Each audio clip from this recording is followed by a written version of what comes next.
কলিজার টুকরা বিশ্ব নবী জনাবে মুহাম্মদুর রাসূলুল্লাহ। আজকে বর্তমানে যে অশান্ত পৃথিবী, টালমাটাল পৃথিবী, অস্থিতিশীল পৃথিবী, পৃথিবীর রাষ্ট্রপ্রধানরাই পৃথিবীতে শান্তি প্রতিষ্ঠা করতে পারছেন না, ঠিক কিনা বলেন? তারা চরমভাবে পৃথিবীতে শান্তি প্রতিষ্ঠা করতে ব্যর্থ। কিন্তু আল্লাহর নবী বিশ্ব নবী রাহমাতুল লিল আলামিন যদি থাকতেন, সারা পৃথিবীতে শান্তি প্রতিষ্ঠা হয়ে যেত। তার কারণ তিনি হলেন রাহমাতুল লিল আলামিন। আরো জোরে বলুন, তিনি ছিলেন নবী, তিনি ছিলেন রাষ্ট্রপ্রধান, ঠিক কিনা বলুন?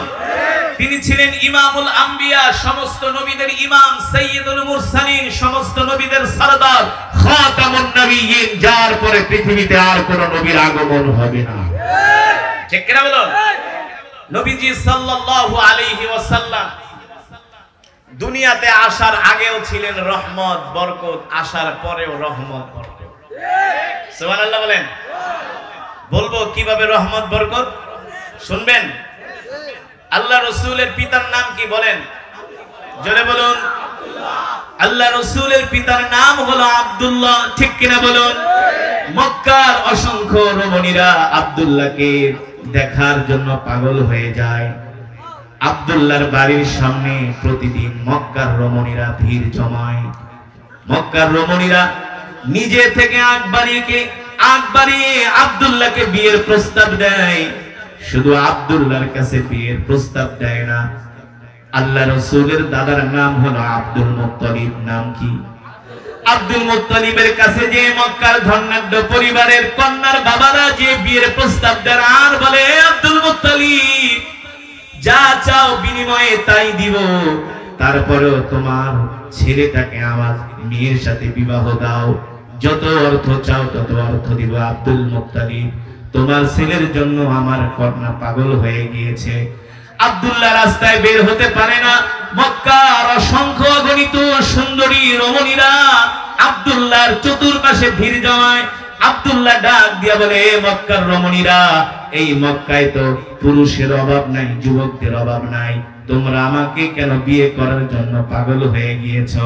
মক্কার রমণীরা ডাক দিয়া বলে, আব্দুল্লাহ, আল্লাহি রাব্বিল কাবা, রবের কাবার কসম খায়া বলি, মক্কার জমিনে অগণিত যুবক আছে, কিন্তু তোমার চেহারার মধ্যে কি যেন একটা সৌন্দর্য দেখা যায়।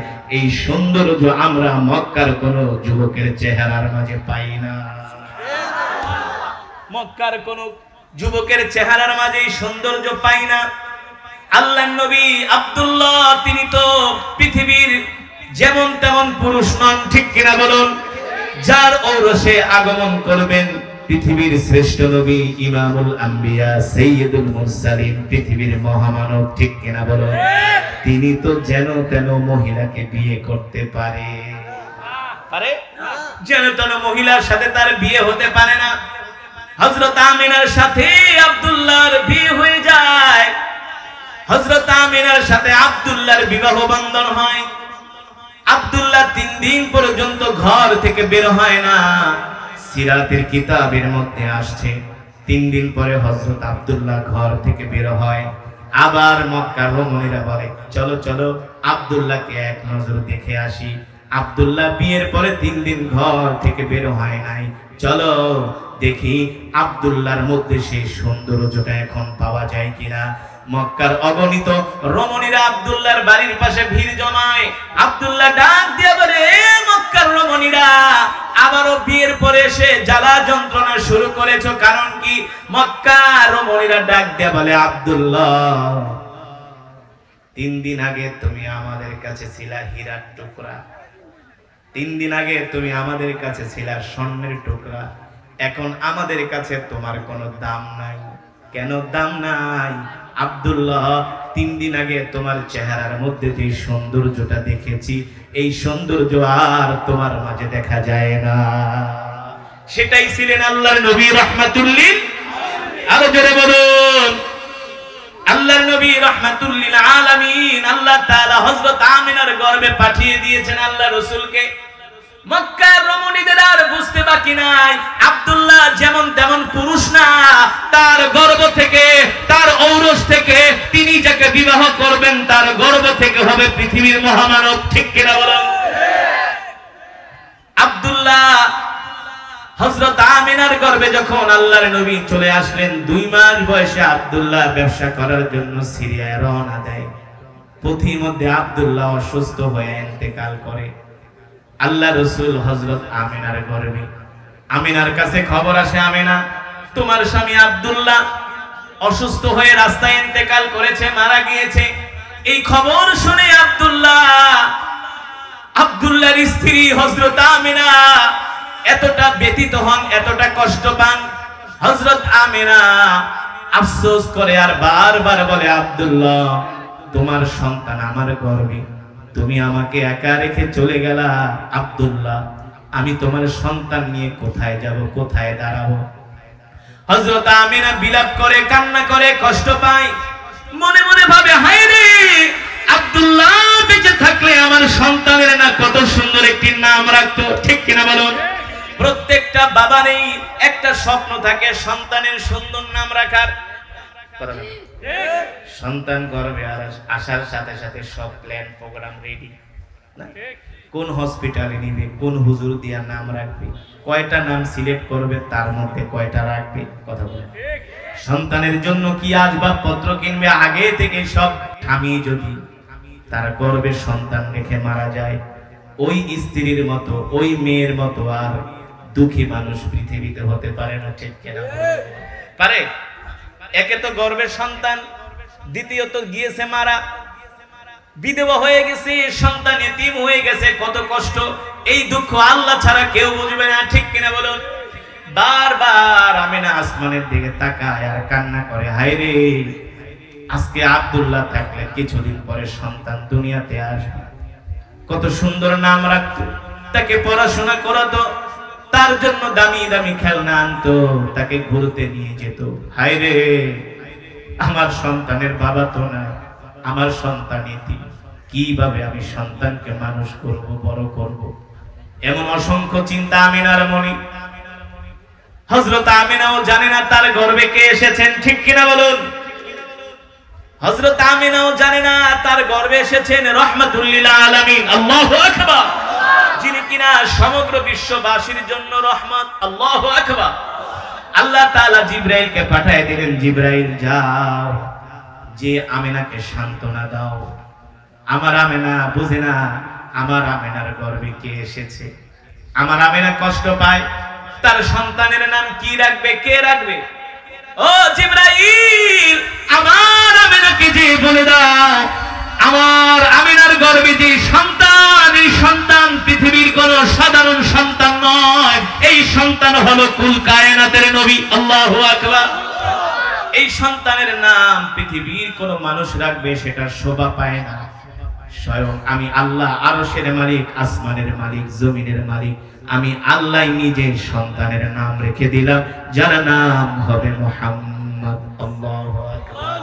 মুহাম্মদ মানে অধিক প্রশংসিত, অধিক প্রশংসিত। যাও, এই সন্তানের নাম হবে মুহাম্মদ, মুহাম্মদ ইবনে আব্দুল্লাহ। আল্লাহু আকবার।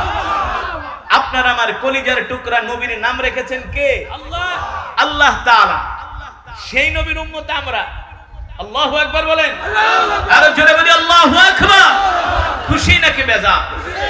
সেই নবীর নাম রেখেছেন আসমানের মালিক, আরশের মালিক। আল্লাহু আকবার। আল্লাহ তাআলা জিবরাইলকে জমিনে পাঠালেন। হযরত আমিনার ঘরে জিবরাইল আসলেন। এত সুন্দর সুদর্শন মানুষ আমিনা কোনোদিন দেখে নাই। হযরত জিবরাইলকে দেখে আমিনা চমকে গেলেন, অবাক হয়ে গেলেন। মিন আইনা জিতা, কোথা থেকে আসছো? তোমার নাম কি? তোমার মতো এমন সুন্দর মানুষ, লম্বা চূড়া মানুষ, সুদর্শন মানুষ তো আমি দেখি নাই। জিবরাইল ডাক দিয়ে বলে, আমিনা আনা জিতু মিনাল আরশ, আমি আরশ থেকে আসছি, আল্লাহ আমাকে পাঠিয়েছেন, আল্লাহ আমাকে আসমান থেকে পাঠিয়েছেন, আরশের মালিক। নাম কি তোমার? বলে আনা জিবরাইল। সুবহানাল্লাহ। আমি দুনিয়ার কোন সাধারণ মানুষ না, আমি হলাম আল্লাহর একজন বিশেষ দূত, বিশেষ ফেরেশতা। কেন এসছো? বলে শোনেন, আপনার গর্ভে যে সন্তান আসছে তাকে নিয়ে আপনি চিন্তিত? বলে হ্যাঁ, আমি অনেক চিন্তিত। কেন চিন্তিত? সাধারণত একজন মা সব সময় চিন্তায় থাকে, সন্তান দুনিয়াতে আসবে, তার বাবা তার নাম রাখবে, তাকে আদর করবে, তাকে পড়াশোনা করাবে, খেলনা কিনে দিবে, তাকে ঘুরতে নিয়ে যাবে। কিন্তু আমার সন্তানের তো বাবা নাই, আমি তো বিধবা, আমার সন্তান তো এতিম, কষ্ট তো লাগবেই। হযরত জিবরাইল ডাক দিয়ে বলে, আমিনা শুনেন, আপনার গর্ভে যে সন্তান, এই সন্তান দুনিয়ার কোন সাধারণ সন্তান নয়, এই সন্তান হলো কুল কায়নাতের নবী।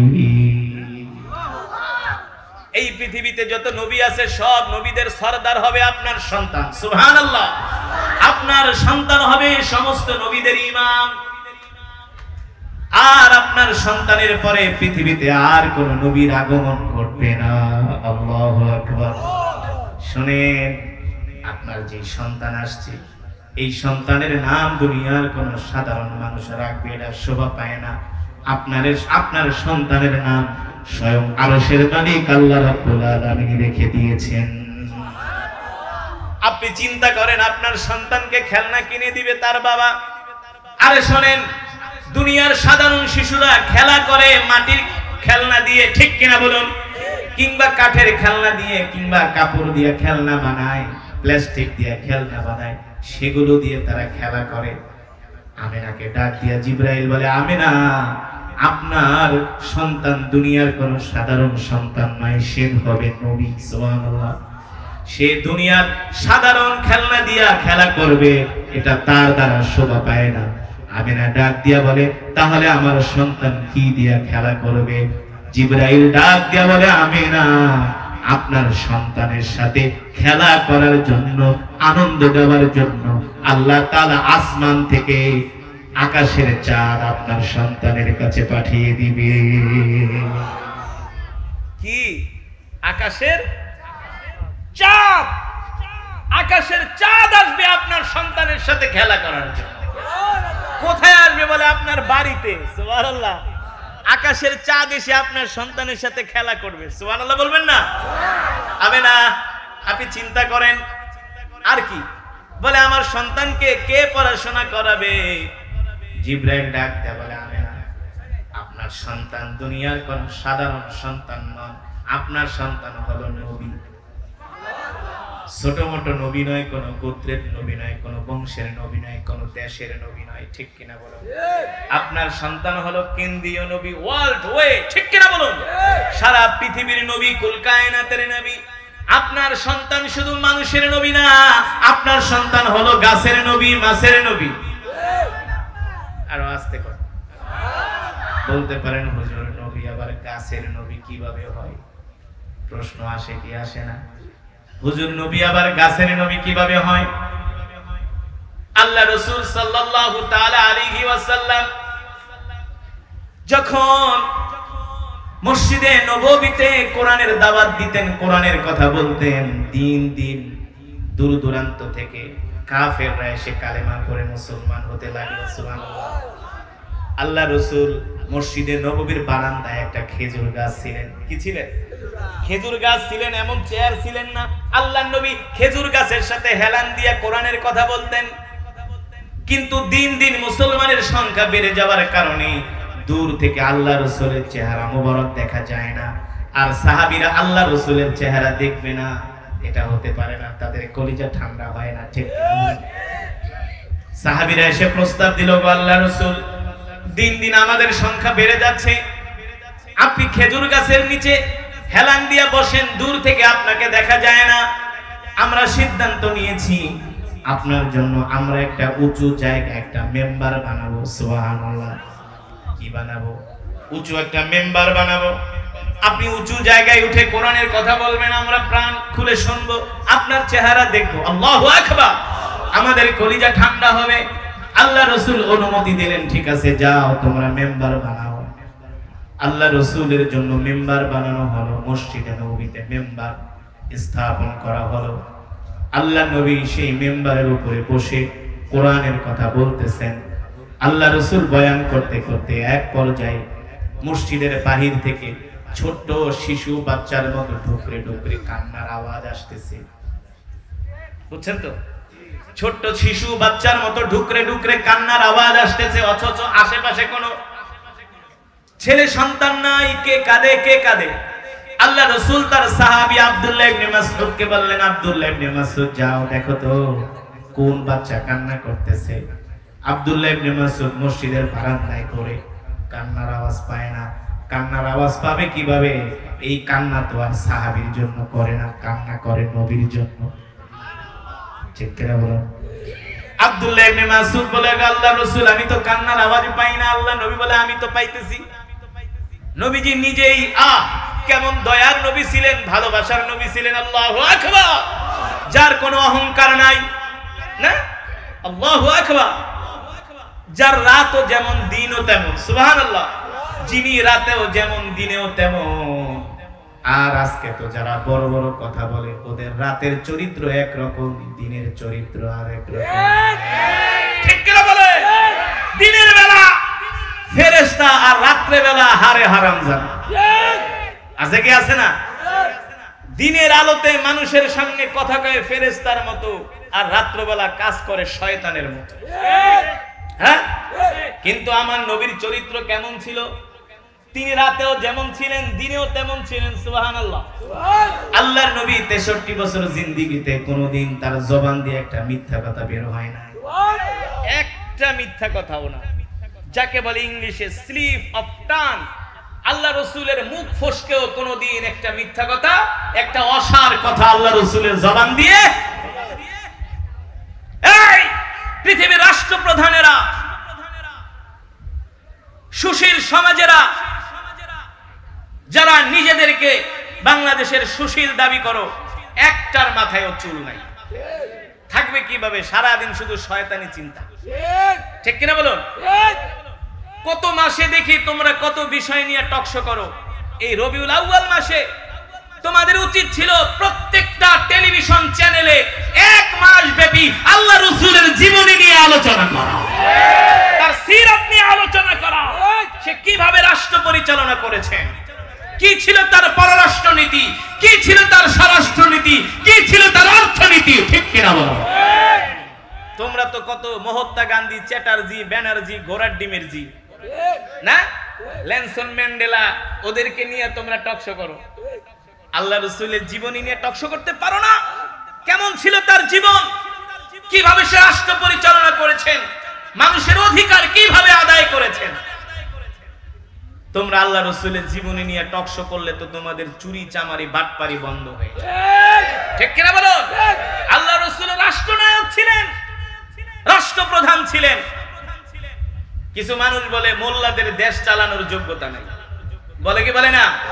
মোল্লাদের দেশ চালানোর যোগ্যতা আছে, কিন্তু চুরি করার যোগ্যতা না। আমি চ্যালেঞ্জ করে বলি, বাংলাদেশে অনেকগুলো বর্তমানে মোল্লা ছিল চেয়ারম্যান, মেম্বার। ঠিক কিনা বলুন? যে এলাকায় মোল্লারা চেয়ারম্যান, সেই এলাকায় কয় কোনো দুর্নীতি নাই। মোল্লারা এই আধুনিক যুগেও পায়ের সাইকেল চালায়া মানুষের বাড়িতে যায় যায় জনগণের ভাতা দিয়ে আসে। হ্যাঁ, পায়ে হেঁটে ভাতা দিয়ে আসে। একজন আলেম চেয়ারম্যান, তিনি নিজের হাতে ইউনিয়ন পরিষদের ওয়াল নিজেই নির্মাণ করছেন, নিজে রাজমিস্ত্রি, আশেপাশে তার লোকজন সব হইল যুগালি। এই হলো মোল্লাদের অবস্থা। মোল্লারা পৃথিবীতে রাষ্ট্র পরিচালনা করতে পারে না। দেখো না তোমার বাবা মোল্লারা, তালেবানরা কিভাবে তারা রাষ্ট্র পরিচালনা করছে। কই আমেরিকা গণায়ও ধরে না। এই কিছুদিন আগে তারা পাকিস্তানে আসছে, 2 জন মোল্লা আফগান থেকে আসছে। পাকিস্তানের জাতীয় সঙ্গীত বাজতেছে, সেটার ভিতরে বাজনা দেওয়া। কি দেওয়া? সবাই দাঁড়ায়া বাজনার তালে তালে জাতীয় সঙ্গীত গায়, আর মোল্লা 2 জন বসে আছে। কি এর ঘোড়ার ডিম? 2 জন কেন বসলো না? বলে এই বাজনা ছাজনা হারাম, এগুলো আমরা অ্যাকসেপ্ট করি না। ঠিক কিনা বলুন? পৃথিবীর পরাশক্তি আমেরিকা 20 বছরই মোল্লাদের মার খেয়েছে। পৃথিবীর পরাশক্তি রাশিয়া, সোভিয়েত ইউনিয়ন 15 বছর এই মোল্লাদের সাথে যুদ্ধ করছে, কিন্তু পারে নাই। ঠিক কিনা বলুন? হ্যাঁ, এখন সেই রাশিয়া যায় মোল্লাদের সাথে আঘাত করছে, চায় না। চীন বুঝছে যে মোল্লারা আসলে কি জিনিস। ঠিক কিনা বলুন? হ্যাঁ, মোল্লারাও যদি বাংলাদেশের এই আন্দোলনে যোগ না দিত তাহলে এই আন্দোলন সফল হতো না। এই আন্দোলনের সূচনাই করেছিল মোল্লারা 2013 সালে, ঠিক কিনা বলুন? মোল্লা কারা? এই আন্দোলনের বীজ বপন করেছিল মোল্লারা। আমরা চাই আল্লাহর জমিনে আল্লাহর দ্বীন কায়েম হোক, কোন মানুষ মানুষের উপর যাতে জুলুম না করে, অত্যাচার না করুক, রক্ষক যাতে ভক্ষক না হয়। কথা বলেন? কে বলতে পারবে মোল্লাদের 2 পয়সার দুর্নীতি? হ্যাঁ, কেউ বলতে পারবে না। সারা পৃথিবীতে আফগানের মোল্লাদেরকে কোণঠাসা করে রাখার ষড়যন্ত্র হয়েছে। আল্লাহ তাআলার কি কৌশল! তোমরা মোল্লাদেরকে কোণঠাসা করতে যায়, এখন তোমরাই কোণঠাসা হয়ে গেছে। মোল্লারা দিন দিন তাদের অর্থনীতি আরো আগের চেয়ে সমৃদ্ধ হচ্ছে, তাদের অর্থ ভান্ডার সমৃদ্ধ হচ্ছে, তাদের মুদ্রার মান বেড়ে যাচ্ছে, মূল্যস্ফীতি কমে যাচ্ছে। এবারের হজে আমি হারাম থেকে বের হয়েছি, হোটেলে আসব, একজন আফগান তালেবান দৌড়ে আসছে, আইসা আমাকে সালাম দিয়া বলে আইনাল বিলাদ। আমি বলি আনা বাংলাদেশি। আমার দিকে তাকায় বলে আন্তা কারি। আমি বলি নাম। তুমি কিভাবে চিনো? মোবাইলটা বের করে আমার একটা তেলাওয়াত দেখেছে, এই যে দেখো, এটা কি তুমি? আমি বলি হ্যাঁ। আইনাল বিলাদ? বলে আনা আফগানি। আফগানিস্তান আমার বাড়ি। কোথায়? কয় হেলমান্দ। হেলমান্দ প্রদেশে তার বাড়ি। যেমন ইংলিশ তেমন আরবি। একেবারে হারাম থেকে আজিজিয়া পর্যন্ত প্রায় 3 কিলোমিটার রাস্তা কথা বলতে বলতে চলে গেছি। চোখের পলকে 3 কিলোমিটার রাস্তা পার হয়ে গেছে। জিজ্ঞেস করলাম তুমি কি মুজাহিদ? বলে মুজাহিদ মানি আমি আমেরিকার বিরুদ্ধে 20 বছর যুদ্ধ করছি, আমার বাবা যুদ্ধে শহীদ হয়েছে, আল্লাহর কসম করে বলি। জামা উঠায় বলে দেখে এই যে আমার শরীরে কত অস্ত্রের দাগ, গোলা বারুদের দাগ দেখো। বুকের ভিতরে দেখালো যে দেখো কত গুলির দাগ এসে এখানে লেগেছে। জিজ্ঞেস করলাম তোমাদের দেশের কি অবস্থা? বলে তোমরা মিডিয়ার মাধ্যমে যা শোনো সব মিথ্যা কথা, সব মিথ্যা কথা। আমাদের দেশ এগিয়ে যাচ্ছে, শুধু অর্থনৈতিক দিক থেকে এগিয়ে যাচ্ছে না, আমরা সামরিক দিক থেকে এগিয়ে যাচ্ছে ইনশাআল্লাহ। বলে আমরা 5 ইয়ার্স থেকে 10 ইয়ার্সের মধ্যে আমরা পৃথিবীতে হব পরাশক্তি, আমরা হব পরাশক্তি। বলে পৃথিবীতে আজকে আমাদেরকে যেভাবে ফোকাস করা হচ্ছে আমরা সন্ত্রাসী, আমরা না খায়া মরি, আমাদের কিছু নাই, এগুলো সব মিথ্যা কথা। বলে শোনো, যেই দিন থেকে আমরা ক্ষমতা গ্রহণ করেছি আল্লাহর কোরআন বলেছে যদি কোরআনের রাজ কায়েম হয়ে যায় আল্লাহ তাআলা মাটির নিচ থেকে বরকত বের করে দেন, আসমান থেকে আল্লাহ তাআলা সাকিনা নাজিল করে। বলে আগে আমাদের আনার গাছে, যেই গাছে আনার হতো 5 কেজি, এখন হয় 20 কেজি। আল্লাহ তাআলা মাটির নিচ থেকে বরকত বের করে দিচ্ছেন। সুবহানাল্লাহ বলেন। বন্ধুরা আমার, যুবক, আমরা তো সেই বিশ্বনবীর শিষ্য। আমরা তো পৃথিবীতে শুধু আরাম-আয়েশী বিলাসী জিন্দেগি যাপন করতে আসি নাই। আল্লাহ তাআলা আমাদেরকে এই দুনিয়াতে দায়িত্ব দিয়ে পাঠিয়েছেন আল্লাহর জমিনে আল্লাহর দ্বীন কায়েম করার জন্য, কোরআনের রাজ কায়েম করার জন্য। ঠিক কিনা বলেন? আমরা সেই বিশ্বনবীর শিষ্য। আমাদের নবী ছিলেন রহমাতুল লিল আলামিন। একটু আগে হাদিসের যেই বিষয়টা নিয়ে আলোচনা করছিলাম, মনে আছে তো? কোনটা? আরে ওই যে খেজুর গাছ, মনে আছে নাকি? হ্যাঁ, আল্লাহ রাসূল রাহমাতুল লিল আলামিন তিনি ছোট বাচ্চার মতো আবেগ প্রবণ হয়ে তিনি মসজিদ থেকে বের হয়ে গেলেন। কোত্থেকে কান্নার আওয়াজ আসে। আল্লাহ রাসূল এগিয়ে যায়, কান্নার আওয়াজ বেড়ে যায়। আল্লাহ রাসূল এগিয়ে যায়, কান্নার আওয়াজ বেড়ে যায়। আল্লাহ রাসূলের আর বুঝতে বাকি রইল না, ওই খেজুর গাছ ছোট বাচ্চার মতো ঢুকরে ঢুকরে কান্না করতেছে। আল্লাহু আকবার। রাহমাতুল লিল আলামিন খেজুর গাছের গায়ে হাত দিয়া বলে, এ খেজুর গাছ কাঁদো কেন? বলে, কাঁদবো নাকি হাসবো? এতদিন আপনি আমার সাথে হেলান দিয়া কোরআনের কথা বলছেন, আপনার বরকতি শরীর মোবারক আমার গায়ে লেগেছে, আমি ধন্য হয়ে গেছি। আজকে থেকে তো আপনি আর আমার সাথে হেলান দিবেন না, আপনি মেম্বারে বসে বয়ান করবেন, আপনার বরকতি শরীর মোবারক আমার গায়ে লাগবে না। এই যন্ত্রণা, এই কষ্ট, এই বিয়োগ বেদনা আমি সহ্য করতে পারি না। আল্লাহু আকবার। এই কথা বলে খেজুর গাছ আরো কান্না বাড়িয়ে দিল। আল্লাহ নবী ডাক দিয়া বলে, শোনো খেজুর গাছ, কান্না করো না, আমি যেদিন জান্নাতে যাব সাথে করে তোমাকেও নিয়ে যাব। শুধু তোমাকেই নিব না, তুমি জান্নাতে যে তোমার থেকে খেজুর দিবা, আর আমি সেই খেজুর জান্নাতে খাবো। আরো জোরে বলুন সুবহানাল্লাহ। আমার নবী ছিলেন রহমত, আমার নবী ছিলেন বরকত, ঠিক কিনা বলুন? হযরত আমিনার গর্ভে যখন আল্লাহ রাসূল আসলেন, জিবরাইল তো সান্ত্বনা দিয়া চলে গেছে। এবার তো হযরত আমিনা বুঝতে পেরেছে তার গর্ভে দুনিয়ার কোন সাধারণ সন্তান নয়, যিনি হবেন নবী, কুল কায়নাতের নবী। হযরত আমিনা আত্মীয় স্বজনের বাড়িতে যায়, আত্মীয় স্বজন আসে, দাওয়াত দিয়া নিয়ে যায়। হযরত আমিনা যেই দিকে যায় সেই দিক থেকে তার শরীর থেকে জান্নাতের খুশবুর ঘ্রাণ বের হয়। যেই রাস্তা দিয়ে যায় ওই রাস্তায় এসে মানুষ সিরিয়াল ধরে দাঁড়ায় থাকে খুশবুর ঘ্রাণ নেওয়ার জন্য। সুবহানাল্লাহ। কে গেল রে, কে গেল রে? আমিনা গেল, আমিনা গেল এই রাস্তা দিয়া। যেখানে আমিনা সেখানেই ঘ্রাণ। সুবহানাল্লাহ। হযরত আমিনা রাস্তায় বের হয়, গাছগুলো আমিনাকে সালাম দেয়, আসসালামু আলাইকি ইয়া আমিনা। আমিনাকে গাছ সালাম দেয়। আমিনা ডাক দিয়া বলে, গাছ সালাম দাও, কারণ কি? বলে, কেন সালাম দিব না? আপনি কি জানেন আপনার গর্ভে কে আছে? আপনার গর্ভে শুধু মানুষের নবী না, তিনি আমাদেরও নবী। আপনি হলেন সেই নবীর সম্মানিতা মা।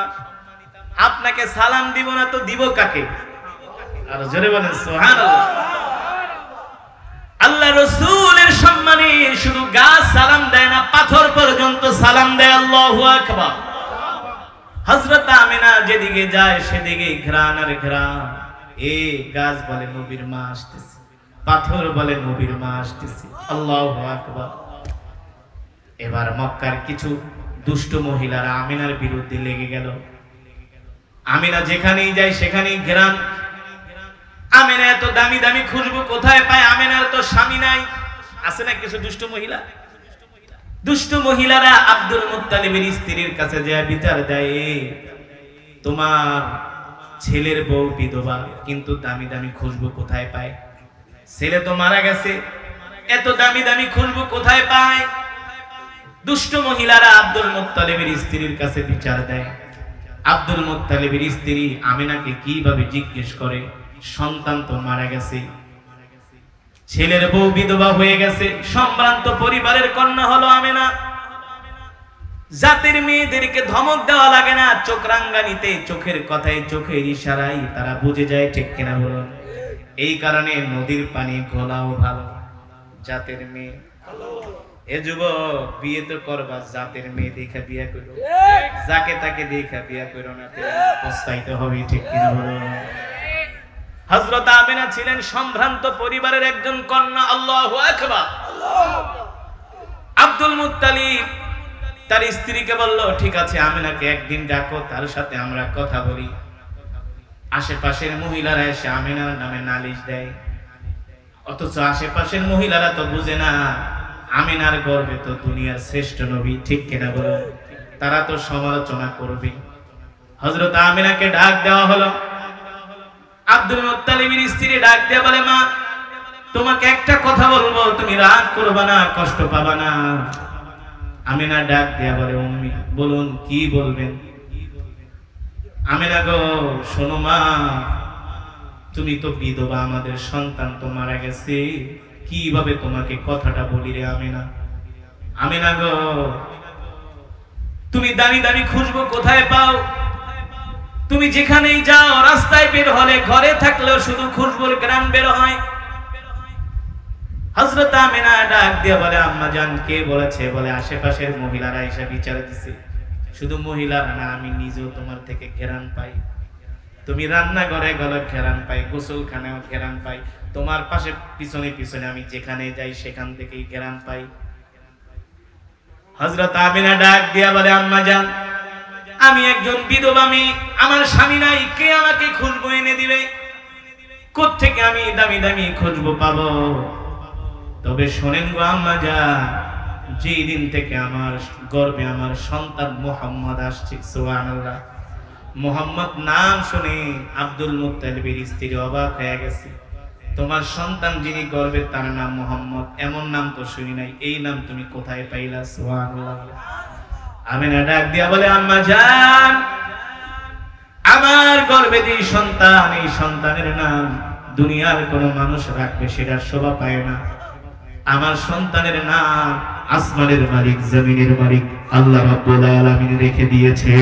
আল্লাহু আকবার। আমার সন্তানের নাম হলো মুহাম্মদ। আমার সন্তানের নাম জোরে বলুন মুহাম্মদ। আল্লাহ তাআলা জিবরাইলের মাধ্যমে আমাকে জানিয়ে দিয়েছেন, সুবহানাল্লাহ। আম্মা জান শোনেন শোনেন, যেই দিন থেকে মুহাম্মদ আমার গর্ভে এসেছে সেই দিন থেকে আমার শরীর থেকে জান্নাতের ঘেরান বের হয়, খুশবুর ঘেরান বের হয়। আল্লাহু আকবার। কেনই বা বের হবে না? হযরত আমিনার গর্ভে হলেন রাহমাতুল লিল আলামিন। আল্লাহু আকবার। মুসলমান সেই নবীর উম্মত আমরা খুশি নাকি বেজার? জোরে বলুন। শুধু খুশি হলেই চলবে না, সেই নবীর আদর্শ গ্রহণ করতে হবে, সেই নবীর চরিত্র গ্রহণ করতে হবে, ঠিক কিনা বলুন? সেই নবীর সুন্নাহ অনুযায়ী আমাদেরকে চলতে হবে। আজকে সেই রাসূলের সুন্নাত আমাদের মাঝে নাই, সেই নবীর আখলাক চরিত্র আমাদের মাঝে নাই। অথচ আল্লাহর নবী কি বলছেন? মান আহাব্বা সুন্নতি ফাকাদ আহাব্বানি ওয়া মান আহাব্বানি কানা মাই ফিল জান্নাহ।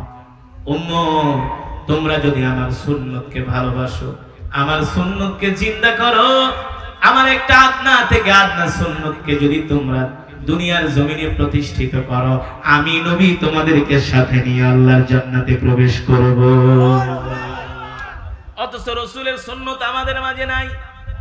আজকে যুবকদের মাঝে রাসূলের সুন্নত নাই, ঠিক কিনা বলেন? যুবকরা চুল কাটার জন্য সেলুনে যায়। কোথায় যায়? যায়া বলে না সেলুনের ভাই আমার চুলটা আমার নবীর স্টাইলে কেটে দাও? বলে ও সেলুনের ভাই আমার চুলটা আমার নবীর সুন্নত তরিকায় কেটে দাও, ঠিক কিনা বলে? সেলুনে যাই প্রথম, সেলুনে যাই প্রথম মেসির চেহারা দেখায়। কার চেহারা? যে মেসি হলো একজন ইহুদি, বিয়ে ছাড়া 4টা সন্তান জন্ম দিয়েছে, ঠিক কিনা বলেন? যে নেইমারের চেহারা দেখায়, রোনাল্ডোর চেহারা দেখায়, ঠিক কিনা বলেন? শাহরুখ খানের চেহারা দেখায়, যে শাহরুখ হলো মুসলমান, ওর স্ত্রী হলো হিন্দু, ওদের গর্ভে যারা জন্ম নিয়েছে সব হলো পাস্টার। ওদের কাজকে আমরা অনুসরণ করি, অনুকরণ করি। অথচ আমাদের উচিত ছিল আল্লাহ রাসূলকে অনুসরণ করা, ঠিক কিনা বলেন? এই কারণে আজ থেকে আমরা জীবনে যতদিন বাঁচবো আল্লাহ রাসূলের সুন্নত অনুযায়ী বাঁচবো। আল্লাহ রাসূলের সুন্নতকে আমরা প্রতিষ্ঠিত করব, আল্লাহ রাসূলের সুন্নতকে আমরা জিন্দা করব। রাজি আছেন ইনশাআল্লাহ? আল্লাহ তাআলা আমাদের সকলকে এই রবিউল আউয়াল মাসে আমরা যে আলোচনা শুনলাম রাসূলের মহব্বতে, আল্লাহ রাসূলের সুন্নতগুলো যেন আমরা আমাদের বাস্তব জীবনে বাস্তবায়িত করতে পারি, আমল করতে পারি, আল্লাহ রাসূলের সুন্নতকে যেন আমরা প্রতিষ্ঠিত করতে পারি। আল্লাহ তাআলা আমাদের সকলকে তৌফিক দান করুন। আজকের এই মাজমাকে আল্লাহ তাআলা কবুল করুন। আসসালামু আলাইকুম ওয়া রাহমাতুল্লাহি ওয়া বারাকাতুহু।